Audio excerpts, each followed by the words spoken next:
This podcast is powered by Mill Lions. Use discount code HARDNEWS10 for a 10% discount on your festival outfit. Can we get an applause as well, like for the intro? Hey! Yeah, gear up and welcome to a very special episode of PLAFONDDIENST, the Hardstyle podcast. Because today we're kicking off with something exclusive and something on a Thursday instead of a Tuesday. And we count down to the massive Gearbox Grand Prix in the Ziggo Dome on the 17th of January 2026 in the Ziggo Dome. Because this very first episode of this two-part Gearbox series, we will bring you everything related to this massive event. And we'll casually drop some episodes on this Thursday. So stick around if you really want to get up to speed about this event. My name is Wouter. And instead of Flux Overload, we couldn't bring anyone else but Phil the Gearbox boss. The Gearbox. Phil, very welcome to this episode, and thank you for hopping on as our co-host, of course. Is this your podcast debut, actually? This will be, yeah. Hey, I don't know, mate. I can't stop watching you. You're so animated.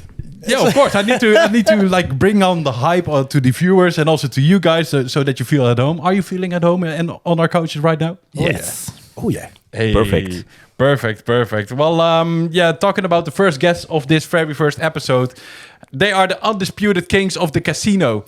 And these two are really a one of a kind when it comes down to opening vaults and also empty slot machines and also ringing alarms and do the kick roll counters as well. With the jar already in reach and 777 is on the display, please give it up for the Straikerz. Hey. Yo, hello.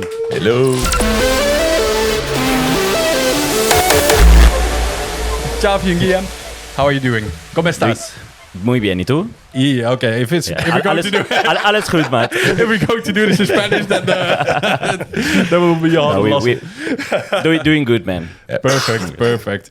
Well, of course, we're going to talk about you guys' career, but since it's the Gearbox annual event and also in the massive Ziggo Dome, which is like one of the biggest venues out there in the Netherlands, we want to start with like the actual beginning of Gearbox. And who else can answer this question than Phil? That'd be me. Phil, how did Gearbox get started as a label? Well, we were actually a podcast for a long time before it, so it's not really a podcast debut. Oh shit! If you put it that way. You were the originator. Yeah, so this was 2019. I think I got my first set of decks 2008. So not 2019. So You're old. I am old. So 2008, I got decks, and then I think immediately after that, I started recording mixes. Do you remember a website called LSDB? Yeah, for sure. So Live Sets Database. Yeah. I was on this all the time. So Really? we started doing like a recording every single week called it Gearbox because it went from techno to hardcore. Yeah. And that's how the name came about. All harder styles. Mostly. I'd done some techno as well. Oh, damn. So yeah, it was techno to hardcore, mate. That's why it went from Gear 1 all the way up to Gear 5. Ah, and that's where the name comes from. That's where Gearbox comes from, yeah. Oh, perfect. And just for the viewers at home, LSDB is like a live sets database. That's what it says. But also you can really check out on which tracks were played in which set. Yeah, it was a good community, man. Like, it was a really active community. There was so many people just giving feedback, and I don't know. I made a really kind of good network of people. A lot of the artists were still using it, so I think probably the first 10 releasing artists at Gearbox, they all came through LSDB. Oh, so yeah, no, it went really well. So I think it was maybe 2 years of doing my own mixes. Then we went on to, is it Fear FM? Do you remember Fear FM? And Real Hardstyle Radio? Yeah, I'm old as well. Yeah. You don't look it though, man. I'm starting to really show it now. But no, I think we done podcasts for 3 years. The mixes, we had guests on. So we had like Crypsis in the early days. That was my favourite one. But we actually worked with Spoontech almost immediately as well. Really? Yeah, so Spoontech, I think it must have been after the first EP on Spoontech is when I asked them, do they want to come on and do a regular Spoontech hosting on the Gearbox podcast? Yeah. That was 2009, 2010. Wow. Long time ago. So you go way back. Yeah, indeed. So I think it was 3 years, and then we started Gearbox Digital just because I knew all of the artists at this point. I knew kind of everyone. I was really speaking to a lot of people, and I don't know, everything came kind of natural. It just kind of grew to the next step, because you know when you do one thing for too long, it kind of gets a bit samey. So we went from doing the podcast to doing guests on the podcast, to then label, then agency, then events, and it's just kept going and going and going. Yeah, you're saying it like it's nothing, but that takes a lot of time. Yeah, well, but mate, it didn't feel like work. It's never been work for me. It's always been passion, because I love it. You know, it's a really interesting thing to do. Working in something you love is fantastic. I mean, it's stressful now, like real stressful now, but I wouldn't have it any other way, I don't think. What was the biggest challenge in the early days? There was no challenges in the early days. Honestly, because it was never a job. It was never supposed to be a career, so it wasn't like... I wasn't striving to kind of make this a living. It was, I think it would have been 2018 is when I went full-time with it. So I was already doing it for like 9 years by this point. Oh, damn. And there was no intention of making it a job. It was all supposed to be fun. So no challenges in the early days. It was just plain sailing, nice and easy. I mean, obviously there was loads of mistakes and stuff, but the pressure wasn't on then. Do you know what I mean? Yeah. So now that the pressure's on, everything just feels like a big weighty kind of thing to do. And if you make a mistake, it can be, I don't know, there's a lot kind of riding on everything at the moment. Whereas back then, it was just fun. Yeah, it was just for a hobby. Yeah, just a hobby. Just a hobby. And what was the breakthrough of Gearbox? That's when I signed the Straikerz. Of course. I was about to say it, but I don't know. It's been really slow progress. Like, I mean, a lot of people had this impression that it kind of came from nowhere and Gearbox had this big boom. But I'd seen progress, like little bits of progress all the time. And I know that it kind of blew up to an extent, probably around the kind of 10 years of Gearbox kind of time when we were doing Central Studios, and then we decided to scale up. So it was like maybe 3 years we scaled from about a 3,000 capacity event to, well, it was the Bray Park, then AFAS. So that was kind of the biggest increase in size and exposure. But generally speaking, it's just been steady progress all the time. So like signing a new artist. I remember signing, do you remember Prime Fire? well, that was like really good stuff. So we had Luminite signed, Malice signed, but Prime Fire was, it was Cyber, and then the other guy, Mark, I think was his name. But I think at that stage, because they were established, that felt amazing. That felt big. So I was like, wow, Prime Fire. And then d-sturb signed as well. I was like, oh my God, we signed d-sturb as well. This is amazing. So for me, that was a big, big bit of progress.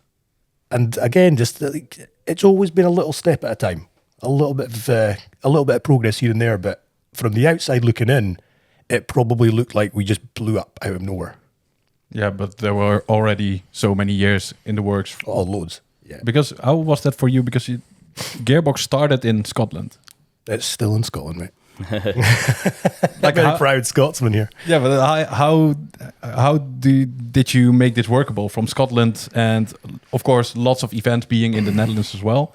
I don't know, mate. It's I think honestly, it probably was a benefit to be in Scotland, because if I look at it from the outside, looking into the Netherlands, there's definitely a preference to stick with Dutch artists when you're from the Netherlands, and I think people keep that kind of close network. You're speaking to loads of different folks, so everything's done more on a personal level within the Netherlands. Whereas when I'm from Scotland, I can speak to anyone in the world in the same capacity that I'm speaking to them, because it's all online. So I was only ever listening for the best music. I wasn't focused on which artist was going to be big next in the Netherlands, who's doing really well in the club scene. I was just listening to music. So Malice came about, I was like, wow, this is amazing.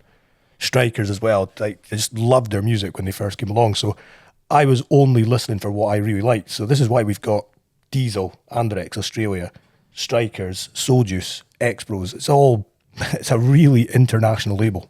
Yeah, you already mentioned like a couple of big names that you signed at Gearbox in the early stages.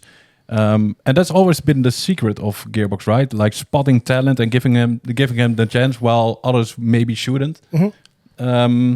Is that a secret of Gearbox, finding talent? I don't want to blow my own trumpet, but I think that's definitely something to do with it. Because, Yes. Yeah. from Phil. Can you explain this? Yeah, of course. I mean, everyone have seen that Phil has been like a what? Closer? Yeah. He was really loud. He just right? wanted to poke you in the mic. Like no, but maybe we can explain like story with Phil, and I think it's like the same for everyone. I think we started doing music like 2016, I would say, and since 2017 we tried to, because we loved Gearbox back then. We were like, remember like sending messages to Phil. Phil was like listening to our demos, and there was one time that he said, "Yeah, this has like a lot of potential, but I think you can do better still, like put some effort. I'm gonna message you 1 year after. I'm gonna catch up like with you guys." Did And I say think, that? yeah, you did, man. No jokes. 1 year later, I don't know if it was on your agenda or was just like by mistake. Probably. he texted us saying like, "Hey, do you have an update about your music?" And I was like, "Whoa, this guy is really invested in like what's really happening in artists, you know." So then I remember like sending you. Glock 18 was it? No, that was later, because back then I think we were releasing somewhere else. I don't even remember that. But yeah, no, we first sent you like I think Firebomb was the Firebomb first was one. the first release. yeah. Yeah, I think that was the dedicated EP that. Yeah, with also Fro Lucas also, there, yeah. Fro also was. I think you were there before that, though. No. Oh, wait, no, dedicated EP. yes, Yeah. that was no one was signed back then. Yeah. Yet. But yeah, you can see like he was like keeping an eye on us. We could keep communication, and he also gave us like the space to learn. And 1 year after, like come to us. And I'm sure like this happened with many other artists. He's been like looking around, but yeah, there's proof everywhere that once he finds someone and he believes in this person, like you can see the progression during the years that always the artists have success, you know. But also like in the end, like I think the key of Gearbox is like being a team. We all help each other, and it helps a lot to grow by individuals, sort of like as an artist, but also as a team. So we're all on the same page, like growing together. Yeah. That helps a lot also. Yeah, but being it's like- also true that, as he mentioned, like it's really difficult when you start being not Dutch artist. Like, yeah, you are from different countries, you don't know no one. So the only thing you can do is try to send demos or try to reach people. Then it's like it's really difficult because, of course, the sound is not there still. Also because no one is listening to your music, so it's really difficult to grow. So it's good to have, at least at that time, someone giving you the opportunity. So at least for us, it was our way in there. So it was. Thank you, bro. Thank you, Phil. No, but I mean, for me, it's enjoyable as well, because I think definitely being in the Netherlands, your paradigm has changed ever so slightly, because you're not just thinking about the music. You're thinking about, right, how would they perform? Are we going to sign them to the agency as well? So there's more that you're thinking about when you're a company, and you're kind of looking at the whole picture. Can they come and perform at our events when they live over there? I just wasn't thinking about that. It wasn't on my mind. So I was just free to listen to music and really just, and one thing which we had in the past as well was this, I mean, it wasn't even a bad claim. There was a quality issue, should we say. People used to say that the Gearbox music wasn't good quality. That's a lie. Well, it depends how you look at it, because in terms of mix down production and stuff, I mean, Rebellion themselves, they would admit that their first albums, they were a mess. They were an absolute mess. And like when Malice first came along, the synths were like just one layer of synth and stuff. But it had impact, because quality is not just about the mix down and how well the sounds are produced. It's also about how intricate, how you build the structure, how the tension and the drops can be. So like I was looking at not the production, I was looking at the quality of the music as an overall aspect rather than just the production quality. And I think that's what a lot of people miss. They kind of go, it doesn't sound quite good enough for our label because the production quality is not there. But if you do that, you kind of miss out. If you're only looking at the quality of the production, you can improve the quality of production. You can't really learn to be creative. I mean, you can, I suppose, but it's much more difficult to learn that aspect of music production. Yeah, Whereas you were more aiming towards the concept of the track instead of just creativity, concept, and just, I don't know, rhythm as well. Rhythm's one thing which a lot of people tend to miss. So like we were known for making dance floor bangers. And I think that's what we want to keep as well, is just music that works on the dance floor. And the Straikerz. When did you hear about Gearbox for the first time? First time. Well, actually, we were like huge fans of all the people like Malice, Ruler, d-sturb also, d-sturb. Yeah, I remember d-sturb. Rebellion. I remember checking d-sturb before he signed to Gearbox. He was always posting on Facebook like studio previews, and then I remember he signing them. But yeah, like on that time, we were like on the other side, let's say, on the public. And we were loving the music by that time. I think back then it was Malice, Rebellion, Ruler. We were like all the time going to parties, supporting, like checking everything that the Gearbox is doing, their collabs. That moment was crazy. Yeah, I even remember there was one release from Artifact. Now we're talking. Now we're talking. Yeah. That was so banger, good. bro. Fucking banger. Out of nowhere, because he went more end of line, more melodic stuff. That was like gated. That was actually, which album was that? It was in Mechanical Warfare. Yeah. So like again, back in the early days when we had the albums coming out, so we done Mechanical Warfare and Hybrid Warfare. But one thing I used to do with the artists quite a long time ago was try to challenge them to do something a little bit different. So using a concept and trying to make an album all around this one concept. So the first album we done was Mechanical Warfare. And the idea was to create sounds which really had that machinery kind of, like just proper mechanical sounds. And it kind of tied in with Gearbox. And I think, again, if you're thinking outside the box in terms of your concept, you're going to get some different results. So I think Rebellion made a track called Machines, which I actually really loved, one of their very first.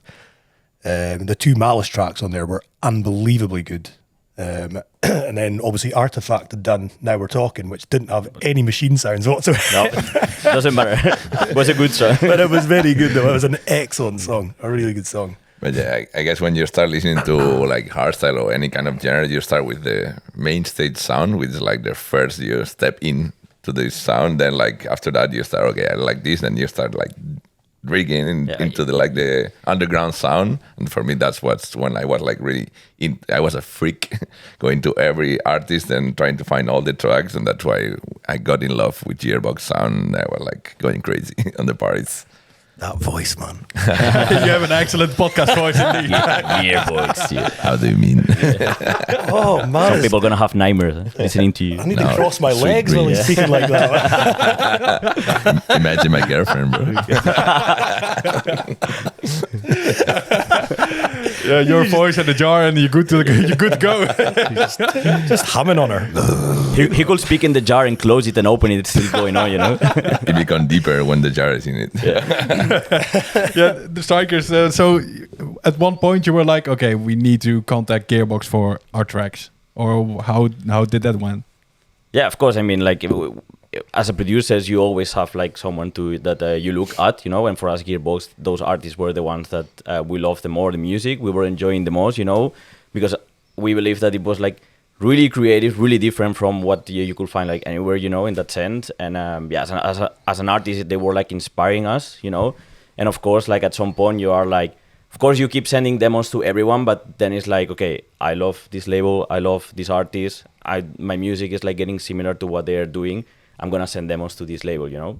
So I think we had like one way all in. That was a Gearbox. We tried to keep sending demos to Phil. And how long was it? Because remember we met at Fatality. I think that's the first time we actually met. That was 2019. But you'd already released maybe, 3 EPs or 3 tracks by that time? No, only Firebombs and maybe Glock.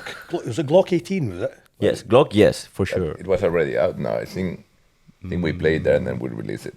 Because I think it was, you said yes to Firebombs to check it out how it works at the dedicated EP also with Fro and stuff.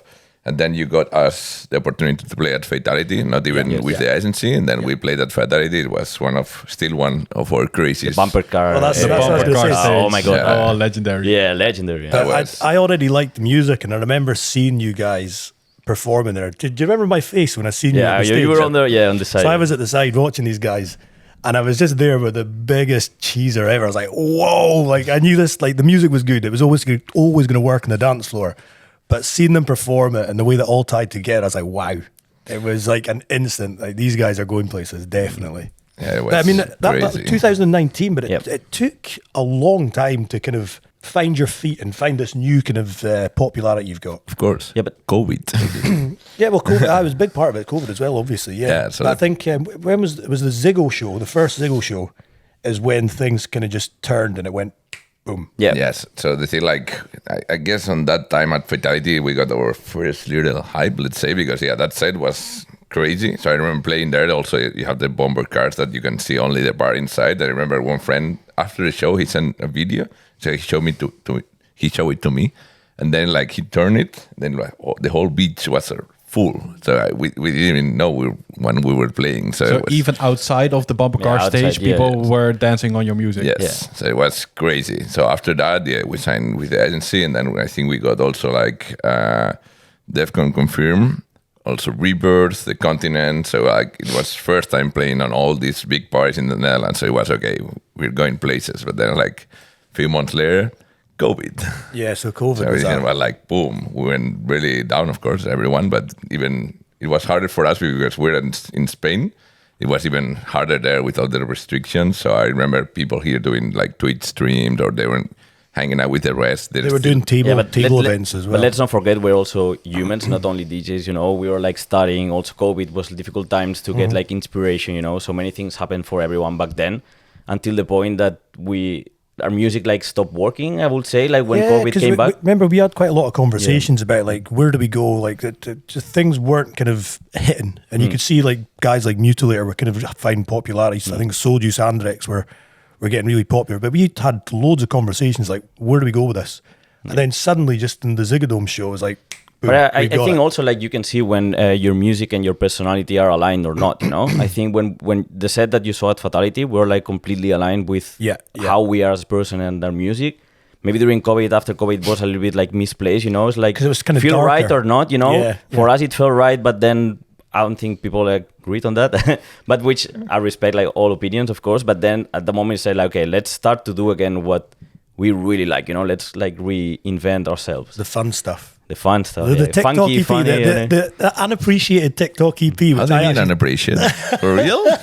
Check how many streams it has right now. I think it it's was brilliant. not enough. Yeah. But it was like it obviously had backlash. It was, but look, it but was to be honest- too early. I understand that TikTok at some point, like everyone hated TikTok because of course it was a platform where people was like dancing on a camera and just posting this, Back in the days, also like if you wanted to know what happened in an event, you were on YouTube and everyone was just like posting everything. Right now, if you go to TikTok on the search, you find videos of people in the crowd like shooting everything. That's like where you can find fastest like a new music or anything, So it's like not only about like a dancing platform, it's also like socializing, same as Instagram right now.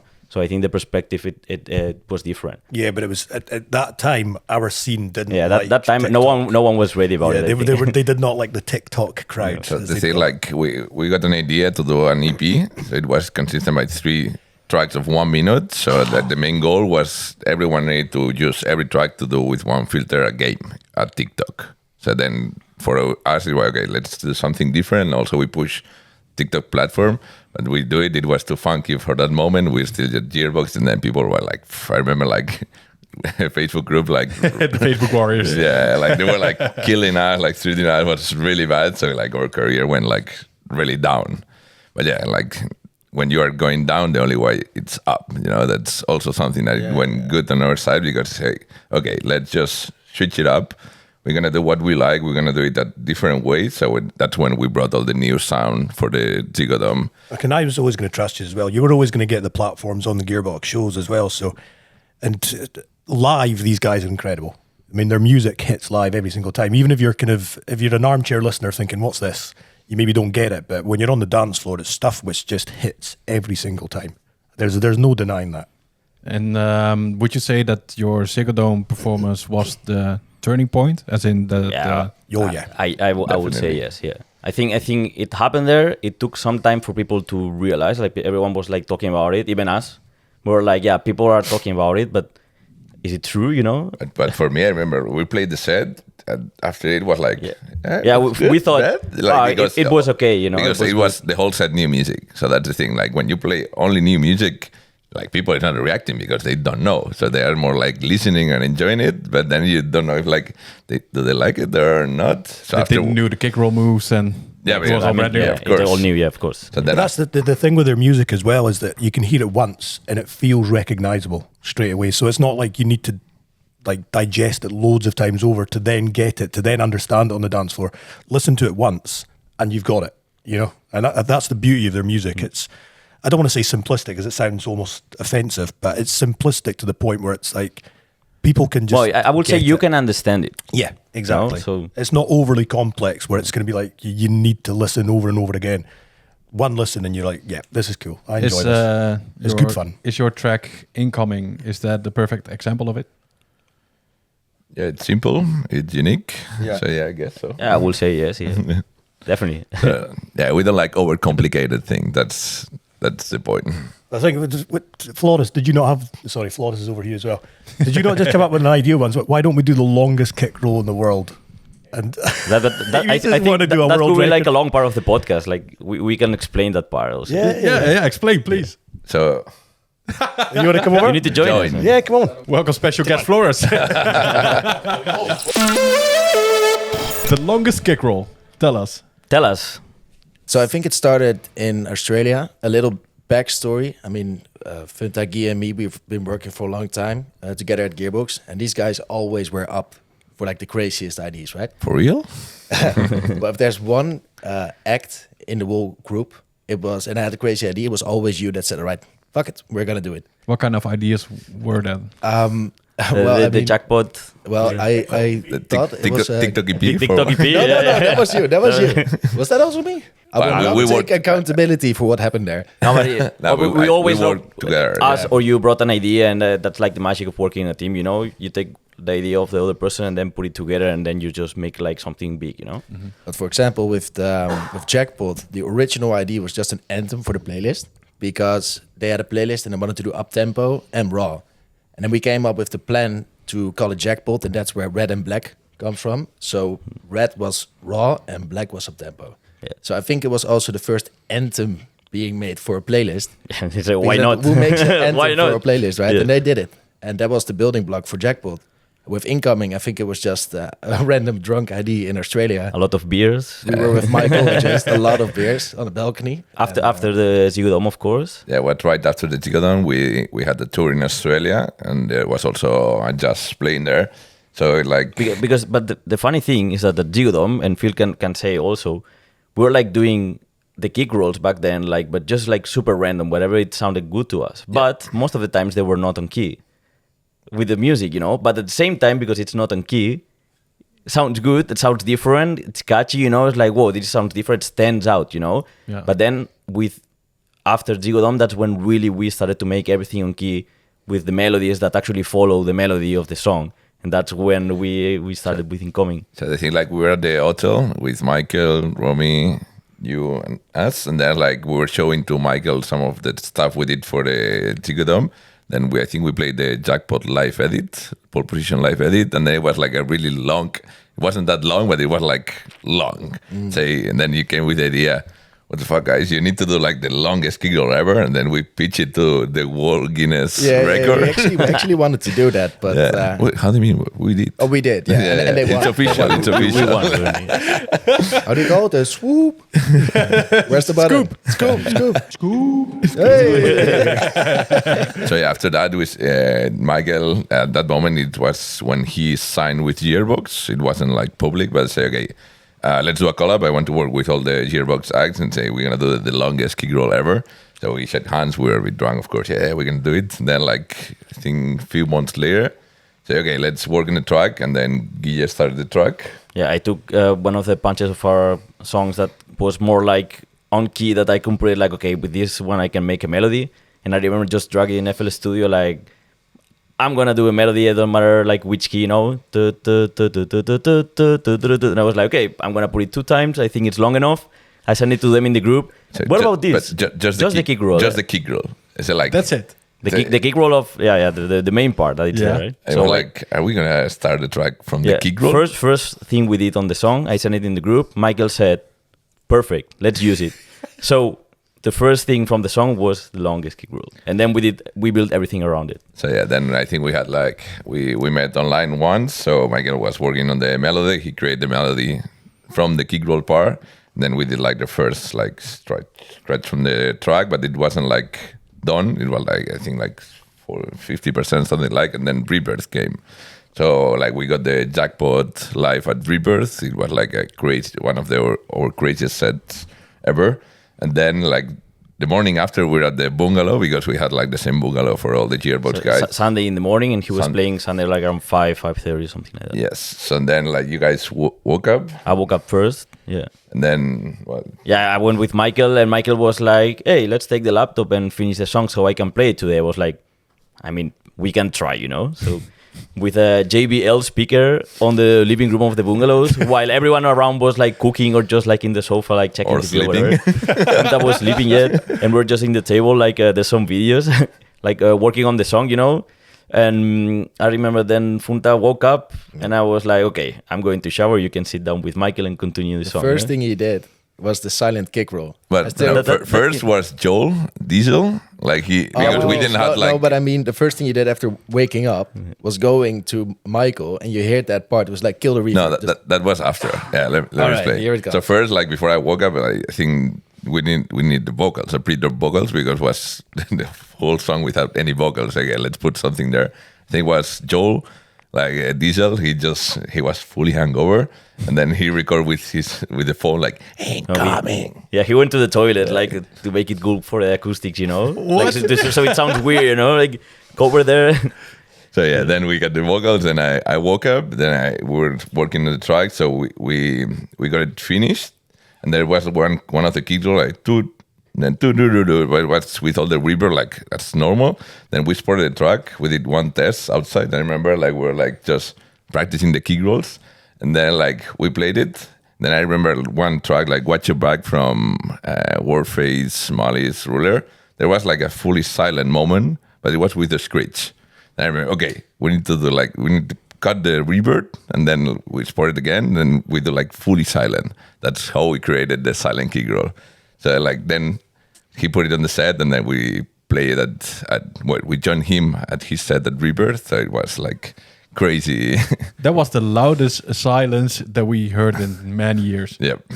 So You could even like hear the crowd. Yeah, exactly. Yeah. Remember the fart that Michael put in the Defcon set? Yeah.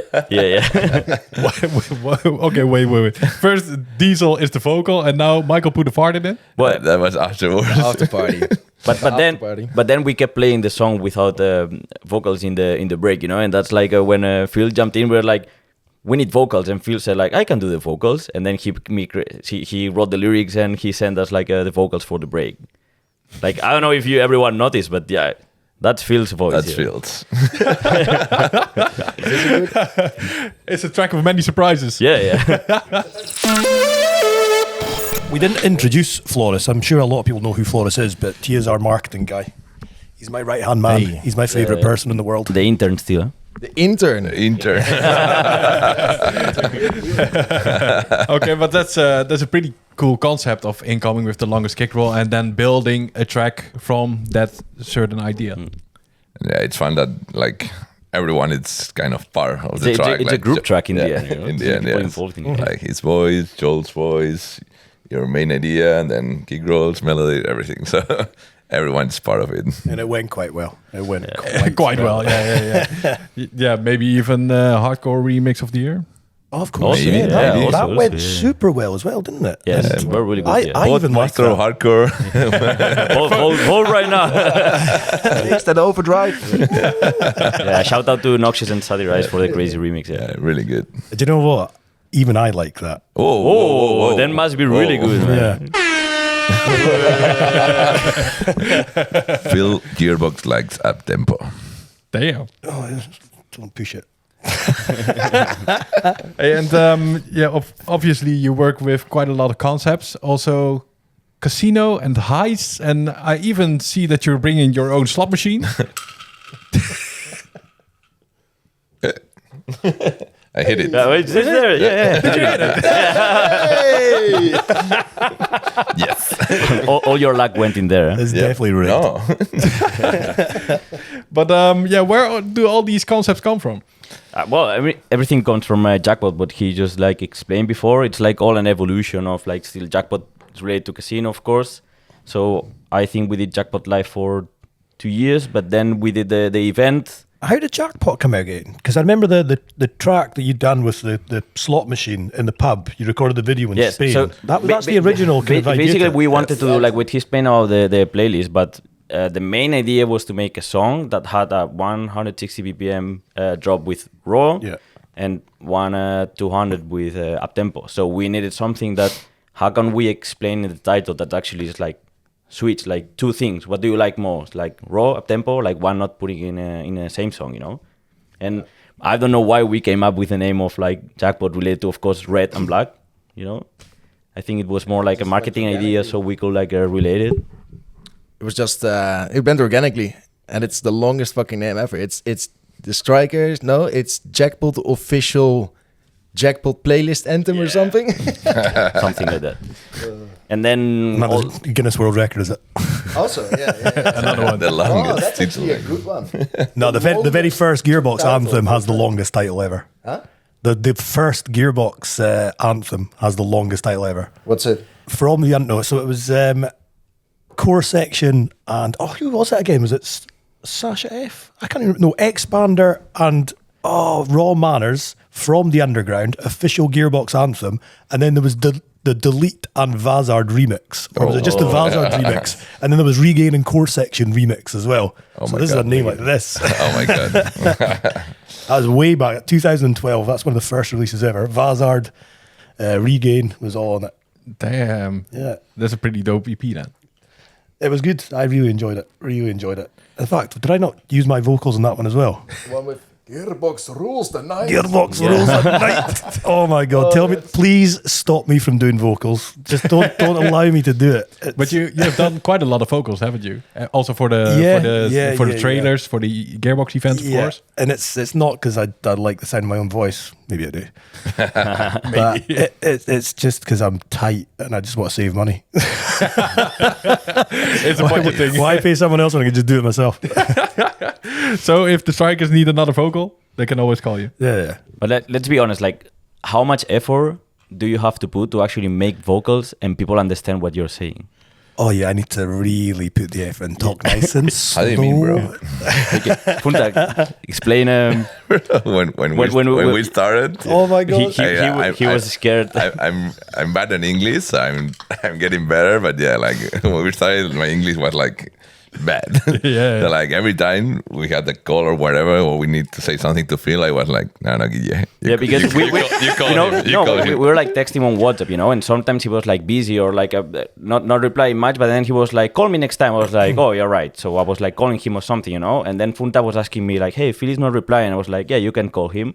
And he was like, man, like I'm scared to call him. I'm not going to understand shit, you know. No, but also like every time we had the call, you were in the car. So like, if you call me with this mic, we understood nothing. We understood absolutely nothing from the car. So he kept 2-3 years complaining about like iPhone because he switched to iPhone. Oh, iPhone microphone is really shit. No one can understand anything. No one. Dude, I remember we used to do the group calls, like, so call into the actual group chat.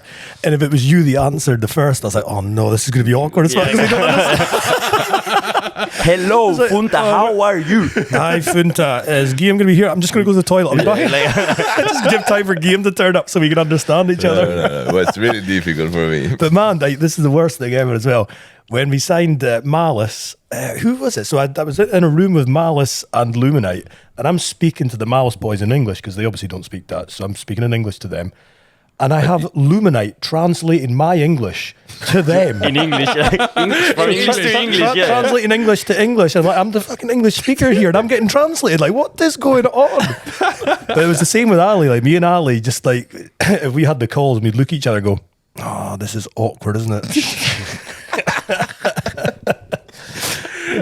So okay, I've learned to talk way slower than I did in the past. Like we all appreciate it, man. Thank you so much. I think we all do.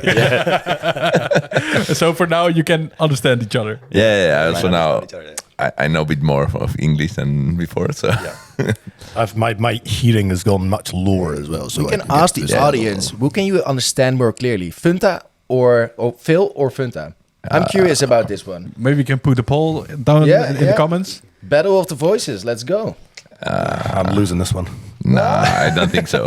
Bro, I'm too deep. Like, my voice like. Do you understand? It's like, do you remember Encrypta's voice as well? Marcus's voice. My God. And he was like good pronunciation. I'm not. Yeah. I'm lazy as fuck. Yeah. But you know what's fun? Like I was before all my career and stuff. Like I was working in a gym reception. So yeah, when I was there, I was like forcing me to talk properly, so people weren't understanding. So I was like on the phone, like, "Hello, buenas por, how do you?" So properly. So sometimes my dad was calling there to tell me something. Then he was like complaining, "Why the fuck now you speak properly and not at home? I don't understand you." Like, of course, I'm working. So you got a working voice and you got a regular voice. Yeah. But Encrypta also did quite a lot of vocals. He's done a hasn't he? lot of vocals as well, yeah. He had a great voice, though. A really great voice. I think my favourite was the clap long. Clap long, yeah. So Yeah, it was sick mode. That was so good. 1, 2, clap long. Yeah. Oh yeah. Was it 1-2? No, it was 3, 2, 1 clap long. Oh yeah. Yeah, Was they 1, correct? 2, it was. He's playing in reverse. That's fine, though. Yeah. 1, 2 was Hammer Time. Remix. Oh, yeah. 1, 2, how much time?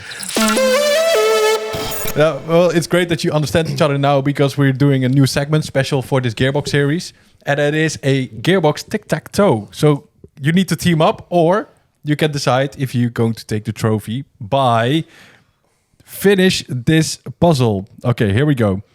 I'll put some background music in there as well. I read this on the script and I didn't get it at all, so there's no advantage to me knowing the script before.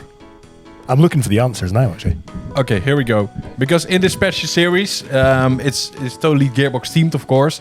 And hey, how many tracks have been released on Gearbox so far? Wait. Short.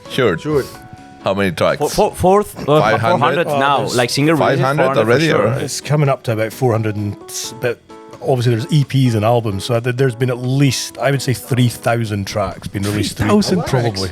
Jesus. Yeah. Albums, EPs, sub-labels. That's a whole lot of You releases. can actually check reliably.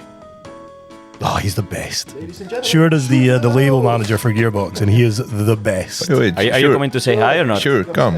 No, Yeah, you have to. no. He's very handsome. I don't know why he wants to Short and stay behind the scared on camera. couch. Come and He's our Keep company. Dutch translator. Wouter, can you put like the sexiest picture of Short here in the screen? Of course, like, of course. Pop up. Next to the Shirt. sign. How many tracks? How many releases were there on the Gearbox label? So on the main label, we were up to 420 odd, I think, if I remember the catalogue. Yeah, But- I can check. But I'm sure Short is a bit more accurate. Don't be shy, shirt. When he's drunk, he's not that shy. Anyway, it's quite a lot. If you're going to play a guessing game as to the tracks that have been released on Gearbox, this is going to be quite embarrassing for me, I think. Is this what you're doing? No, it's not. It's just an extra game. Oh, No, the thing is, we listed a couple of artists down here, and it's up to you to fill up whose track it is. As in, you'll see artists down here, Yeah. artists down here, and you have to figure out what collab the track title is. Yeah. Okay. So many of you know them by football games or whatsoever, but hey, we made a Gearbox one. Okay. That's let's good. do it. So here we go. Right, First one. wait. Do we give the answer straight away, or do we have to like write down an answer, or what? No, just Like the as game soon is as that it comes to mind. Okay. Incoming. Okay, here we go. Respect the Photoshop skills. Okay. the Devastation. Oh wait, what was it? devastation. He said. Wait, What? So I've got to. We We go. explain the game. Am I just giving the titles or what? Yeah, just give. Wait. Right. Take control. Which one? Sojuice and Anderex. Yes. What was it? Take control. Take control. Take under. But also like on the left, it should be like devastation. Then can you feel it? Pretzels on the floor. And hot sauce. Eh? Hot sauce, yeah. Hot Pursuit. Oh no, it's Supercharged. Sorry, Supercharged Anthem from Diesel. Retaliation. So retaliation, Retaliation. diesel Retaliation, adjust, PV. Sojuice and what was the one with Sojuice and Michael Pretzels called on the again? floor, Warzone. No, the one with Warzone with Floris. Adjust and Sojuice was Not Oh, shut the not fuck up. Well, that's No, not nasty. naughty, not. Nasty. no, because it was on the EP. It was on the Gearbox Yeah, EP. yeah, it Yeah. was there. Nasty. I can't remember the name of it. Super naughty. Super Naughty. Naughty something. Yeah, super naughty, 100%. All right, and then the last one. Did we already filled this I gap? think Take Control. Take control. Could be, yeah. Then we have all 9. Then we have all 9, right? I think so. so. Yeah. damn, this went easier than expected. I thought you were going to give me something right from the past. I thought you were going to go like real deep into the history of Gearbox. Huh? Ooh, yeah, that could be. I remember that one. I thought you were going to bring up artists like Ironite and Anthrax and Adventum. Remember Adventum, man? Adventum. Oh, you weren't even. Oh, you're a different age. No, I know Adventum. You know him. We know him, but yeah, you weren't part of that time, though, man. No. See, this is another interesting thing. Is there's two kind of big differences in time. There was like post-COVID, or like from COVID, and then up until COVID. So there was like this really solid team of Gearbox artists up until 2020, and then afterwards as well. An interesting topic if you want to get onto it. So this game would be totally different. It would be a COVID. very, very different game. Yes. Well, I mean, none of them was before COVID, so. Yeah, of course. No, but you really you played well. You really did excellent. Because then we have to check if the viewers and listeners did a great job as well. What? Yeah, you're definitely up for the task. So yeah, this is another Gearbox. This is another Gearbox team effort. Yeah. Correct. Because if you ask me by myself, I will never guess it. All right, perfect. You did mention something about a prize. There was some sort of prize for that, no? Yeah, one stealth. Moving on. Actually, I'm thirsty. Can I take one from here? Yeah, of course. Take one. You pick, Phil. Which one do you want? Yeah, before we continue, this podcast is all to get you warmed up for the Gearbox Grand Prix in the Ziggo Dome, of course, on the 17th of January, with 2 areas with leading names in Raw and even more. So, before we continue, make sure to grab your tickets. You almost destroy all the setup. Make sure to grab your tickets for the first big Raw event of the year in that massive venue in the Netherlands, because the Ziggo Dome sound is definitely something we'll be talking about later. But go to gearboxdigital.com/Grand Prix and you don't want to miss this event. Buy your tickets. Get your tickets now. Your tickets now. Buy your ticket. Buy the ticket for your mom, for your dad, for your brother, for everyone. For the whole grid. Yeah. Christmas present is sorted. All of this brings us towards the event, and it's now really counting down towards the 17th of January. The Gearbox Grand Prix. Phil, why are we returning to the Ziggo Dome this time? I don't know. Why not? Usually I take Shure to places so that he can make an alarm noise every time I say something I'm not supposed to say. And I do talk quite a lot. So I don't know how much I can say about what happened for the year which we didn't have Ziggo Dome. But the Ziggo Dome is the best venue in the Netherlands. It's insane. The sound that comes out of it is just immaculate, and it's so iconic, really iconic. So to host the Gearbox event in there, it's a massive, massive honor. Yeah, because the last Gearbox event in the Ziggo Dome has been a couple of years back. Yeah. So for those who haven't visited the Ziggo Dome yet, what makes this venue so special? I mean, it's basically made for these types of events. It's a black box. It's the sound within that building is just immaculate, really immaculate. The whole place is set up so you've got food and everything on the outside. You've got the chance to sit down if you want as well, which Gearbox fans don't. Accessible. It's really accessible. Rather annoyingly, sometimes you would want them to sit down sometimes because, can I talk about the Reddit post? Oh, no, I'm going to get myself in trouble. I know it. I went on. What Reddit post? This is going to be already on Reddit now. It's going to be on Reddit. We all love Reddit here. I love Don't Reddit. worry. Wait, Phil, look at the camera so they can... Yeah, rawstyle United as well. Brilliant. Love this place.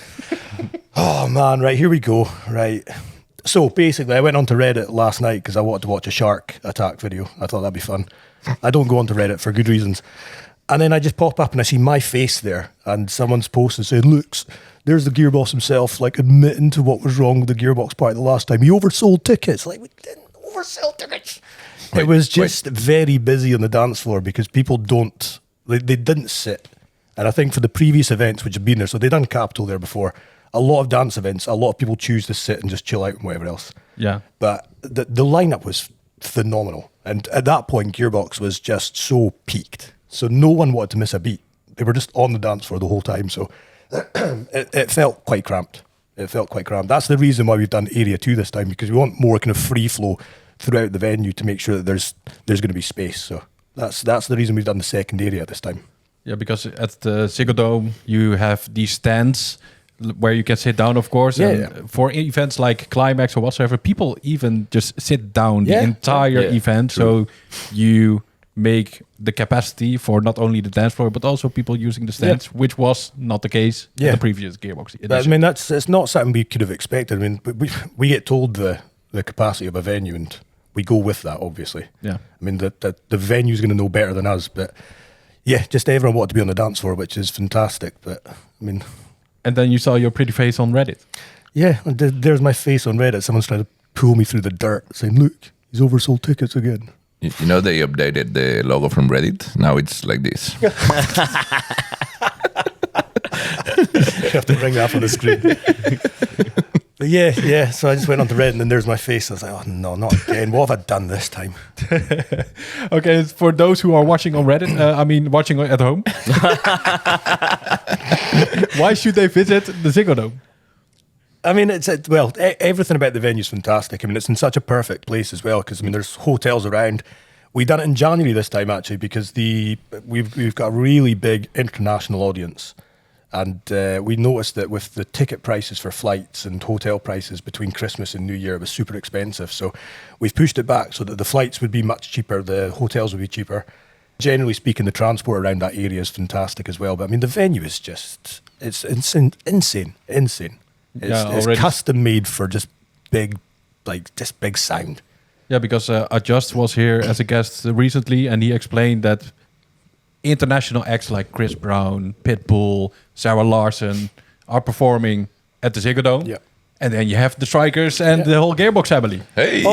We can sing something for you at Ziggo Dome this time. Can you do the dance? Which dance? What dance? The Sarah Larson dance. I have no idea what that is. Just Never mind. this. I know this dance, but I don't know. He's really good at it. But I remember being in the elevator, like going through, because when you're in the backstage for the Ziggo Dome, they have all the pictures of all the people that played there before. You mean the elevator we almost broke? Oh, fuck. What? Dude. And again, sure, where's this alarm sound? I'm about to tell a story about... So that first time in the Ziggo Dome, Sojus comes out the This is elevator. behind the scenes, huh? Yeah, this is behind the scenes stuff. Sojus sees me as he comes out the elevator. It's the first time he's seen me. He lifts me up and then obviously like pounds me against the wall. And as he takes me off the wall, there's a Phil-shaped hole in this wall. It's like, we have just got into the Ziggo Dome. Okay, then we almost broke 2 elevators. Right, there's a lot of stuff that we need to cut out of this. Maybe this part you can post it after the Ziggo Dome party. So as I was saying anyway, when I was in the backstage, we seen all the pictures of all the people that had been there before. So you see the likes of like Liam Gallagher, the Oasis, Beyonce. I don't know, they're just huge names. It's insane to think who's been there. In fact, I actually went to the Ziggo Dome a couple of nights ago to see Jamiroquai with Sojus. Hey, you already had a Gearbox pre-party. Yeah. It was good. It was really good. But as I say, the venue itself, it sells tickets because it is just the most iconic. And for me, it's the best venue in the Netherlands. Yeah, but also as an artist, like performing there, the view that you get, because there's like people in the ground floor also. But yeah, it's like amazing, you know? It's like for me, perfect... how would you say it? Well, the infrastructure. Yeah. It's really good, man. So Everything. you're really in front of an arena of people. Yeah. Also, it's like a Fanny's venue. If you're like a raw fan, like from the past, there's really big events there. So like playing there is like a really good achievement. It's iconic. The funny story that we forgot to say before, but actually the first Ziggo Dome pole position was pole position, right? Yeah. It was special for us also because the Ziggo Dome is when we created the Straikerz back then. That's New right. Year's Eve for 2014 to 2015 freak show. Yeah. Ziggo Dome, that's when we were drunk. So like, Drunk? Nah, maybe we never. should start to make music together, you know? So You had Rebellion on just a couple of days ago, and they said exactly the same thing. They were in the crowd, like, "Oh, let's be a hardstyle." Yeah, but it was before entering to the. yeah. before, Oh, okay, yeah. all right, totally different then. Did you guys no, go because home? in Spain, you know, we drink before. Yeah. We go to party and we keep drinking after. We call it parquineo. Parquineo. So yeah. Okay, and the concept compared to pole position is now completely different, right? Because there are teams involved. Well, actually, the first time we done the event, I'd actually made teams as well. All the jackets had different colours because we actually were going to do teams the first time round. But I don't know why we didn't go ahead with it. I think for one thing, it was going to be a concept which was going to help with the marketing campaign as well. So just doing it into teams and giving a bit of an explanation. So because we sold out straight away, there didn't seem to be a need to kind of push that idea. And I wanted to kind of progress on from it as well. So I think pole position just for the race kind of factor, the F1 race kind of thing was good. But the next time round, it was always going to be teams. And just copied Hardbase, didn't I? Are we playing at Team Red? Team Red. Team Red. Oh, no, totally different, mate. It's Team Gold. Team Auram. Yeah, Team totally Auram. Team because Auram. the team names are not colors; they No? are. You know what? When they like posed the whole lineup, I was Team Aura. no, Aura. So, how did the team names come about? They were supposed to be elements. So again, it's they're types of metals. A lot of them are types of metals. So it was going to be elements from the periodic table. But also these elements had certain colours to them as well. So yes, I've kind of brought in the Hardbase colours thing as well. Unashamedly admitting that I've maybe taken quite a lot of inspiration from Hardbase. But Hardbase is one of the greatest parties to have ever existed. So to bring it back in any kind of capacity, whether it's ethical or not, I don't know if it's... but to be honest, I feel like the scene kind of needed something like that as well. But to be honest, with the Supercharged party, remember we've done Supercharged. Like I've kind of always wanted to come back to the roots and just go like solo sets. I don't want to rely on big teams and back-to-backs and triple back-to-backs and all this kind of stuff. And I've complained recently as well that set times have come right down as well. So we tried to do Supercharged with just solo sets. And I mean, as much as I loved the concept and loved the idea of it, it didn't hit. It just didn't hit. So Why is that? I don't know. I think people get really excited. I mean, I remember doing the pole position. I don't know if you guys got the same kind of questions, but when we announced the lineup for pole position, that was all solo sets. That was one after another, solo set, solo set, solo set. And people for months and months and months on end is like, what live acts have you got? None. It's announced. You can see that this is the timetable. Yeah, but what live acts? None. What back-to-backs? Please look at the lineup. So people are just expecting it now. They're expecting, I don't know, but it doesn't make sense to me because ultimately you're still getting the same amount of music. The guys are still going to produce new tracks for their sets. So it's a kind of the nature of the beast now that people have these expectations where they're doing back-to-backs and back-to-back-to-backs and loads of different kind of varieties of ways to present your lineup. And it's one of the reasons why we felt the need to kind of do something like this as well. Yeah, so go back to the team formats instead of only solos. Yeah. But I mean, I wanted to do the team format the first time round anyway, because again, Hardbase is definitely an inspiration for this. There's no getting around that. So it's something I wanted to do anyway. And how did you gather the teams together? As in, how did the lineup come together? It was Picked out easy. of the hat. It was decided a long time ago. So I think we've got Joel with Cruelty and Fraw. And the reason I've got, because obviously he's done Aeon and he went kind of really euphoric and stuff. But to be honest, his set with Cruelty at Rebirth, which was just this year, was it? Yes. It was this year. That's one of the best sets I've seen. It was insane. When Joel does hard music, it just hits. Like dark music. He is so good at it. So for me, this was an opportunity for him to show that other side to him. Because Aeon's obviously exploded. He's done a great job. And that was his way of expressing himself. But I want everyone to know that he's still got this other side to him. So I think he'll surprise quite a lot of people because he's obviously done quite a lot of the kind of Aeon stuff. But when he plays the darker, harder stuff, it goes down. So Phil, what was in your mind when you were thinking of putting the Strikers on the lineup? I think the energy they've got on stage and the way they bounce off each other, like Souljuice is goofy. These guys can be goofy as well. Then Goofy? obviously Nah. Sick Mode can be goofy. So it's one of those sets which is going to bring out just a real sense of fun, getting everyone kind of clapping along. So with the timetable, then now I can discuss it. The kind of idea I want to go for was it does start pretty hard and it comes to more party music. But what I tend to find is that sometimes the kind of sing-along stuff, the kind of more mainstream, kind of happy kind of stuff, it can really bring the energy back.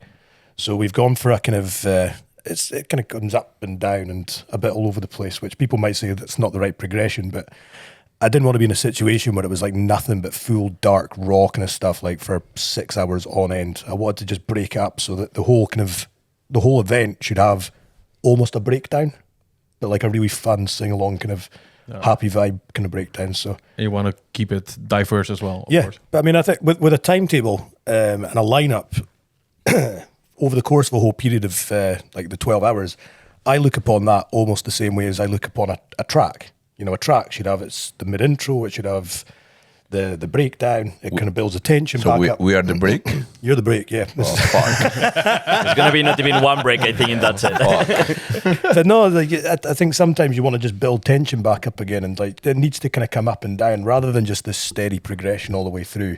That's I've always looked at a timetable like that. I think variation it makes a big difference at an event like that. Okay, and talking about your team, is there a collab coming or something like that? What have you planned music-wise? Yeah, we don't even know. We're talking about Sojuice and Sigmode. So good luck. Probably with we're the gonna talk communication. like 1 week before the event and fix like one Yeah. song, 2 songs, whatever. As long as it's I'm always not- last minute, but As long as I'm not at the writers' camp where I hear the same vocal a 1,000 times. oh my god, summer dreams of love. Summer dreams of love. We Still in your dreams. Oh my god. Sure, love it. Oh, so we done a writers' camp, and it was like this really open space. So like anyone producing music, it was heard throughout the entire building. And they worked on Summer Dreams of Love at the highest volume possible for the whole time we were there. And all I heard was that vocal just again and again and again and again.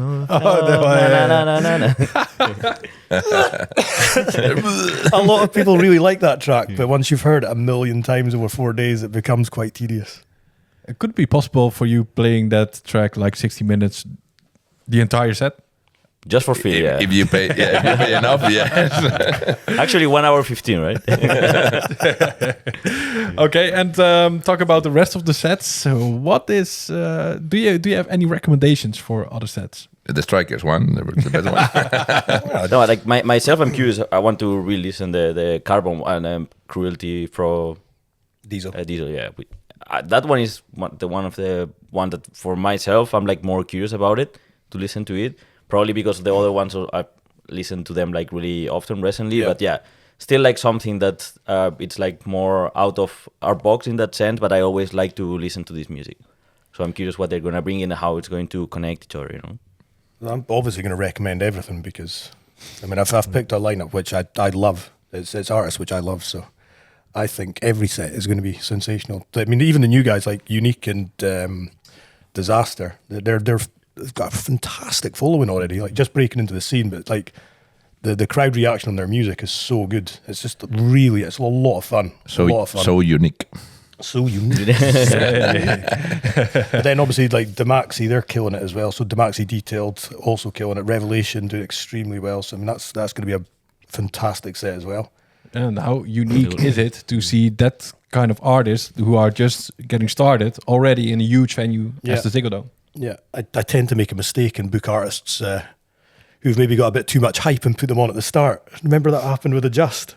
In the AFAS, right? Oh, I took some amount of abuse for doing that. So, He played early, no? It was yeah, he was the opening set. Adjust, He was the opening set. But like again, you book a lineup 6, 7, 8, 9 months in advance.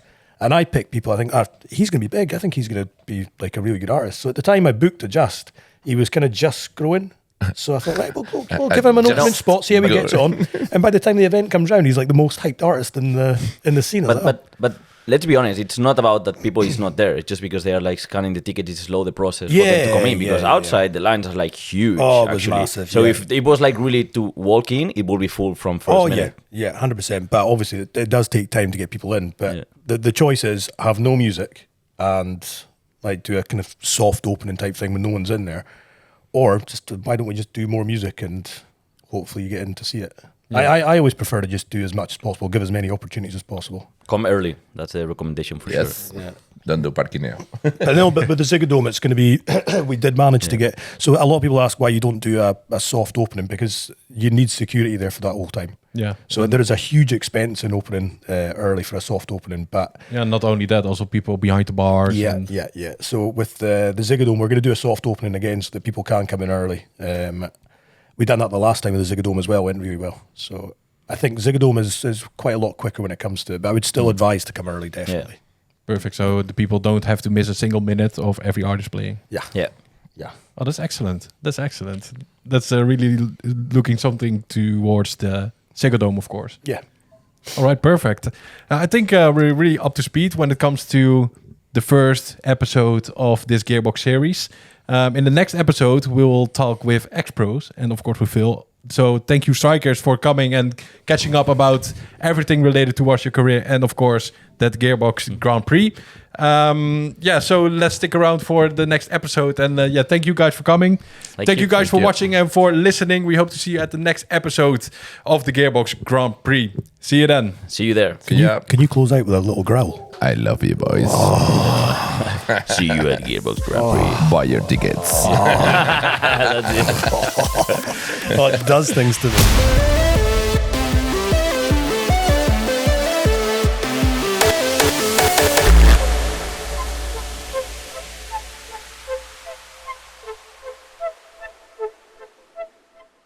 This podcast is powered by Mill Lions. Use discount code HARDNEWS10 for a 10% discount on your festival outfit.